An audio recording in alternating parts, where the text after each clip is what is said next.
Doctor Mohammad ইউনূসকে বলতে চাই, আপনি নোবেল বিজয়ী ফখরুদ্দিনের মতো আপনাকে অপমানজনক ভাবে বিদায় করতে চাই না, আপনাকে সম্মানের সাথে বিদায় জানাতে চাই। তাই নির্বাচন দিন, নির্বাচনের রোড ম্যাপ ঘোষণা করুন।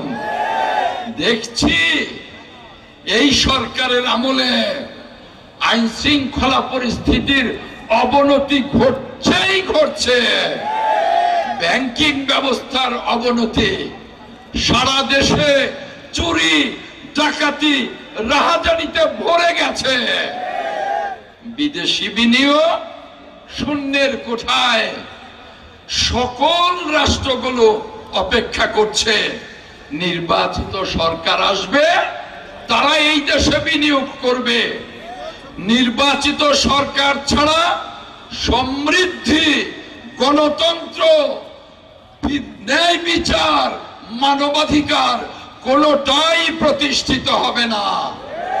তাই বলতে চাই, নির্বাচন চাই দেশের জন্য, মানুষের জন্য।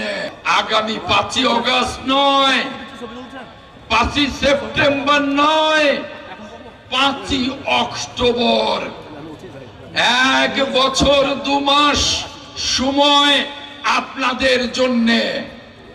5ই অক্টোবর নির্বাচনের তফসিল ঘোষণা করুন, আর 5ই ডিসেম্বর জাতীয় সংসদের নির্বাচন ঘোষণা করুন।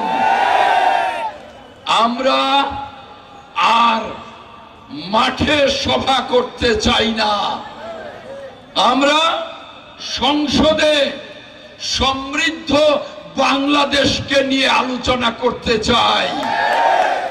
আমরা দেশনায়ক তারেক রহমানের 31 দফা সংস্কার কর্মসূচি বাস্তবায়ন করে এই দেউলিয়া রাষ্ট্রটাকে মেরামত করতে চাই।